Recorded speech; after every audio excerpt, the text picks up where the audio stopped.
suy rối khúc quy cả phăng ăn tầm nghe lê nghi cả chai đó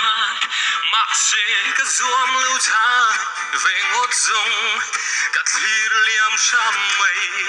ăn nhàng chú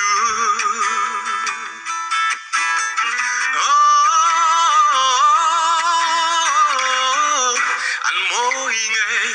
cả doang lâu chăn thật ta cả dâu đóa lăn lâu lưu reng reng lâu em cố nghe khá tụi lai hay lấy rổ lệ nụ la là mình đã ăn uống đâu xin được đâu ăn hắc chín hay hiện là phiền ý gì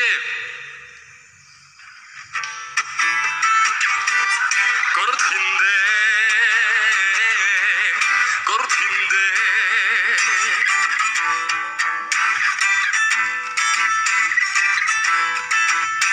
thằng con vai la đủ gần ngay bil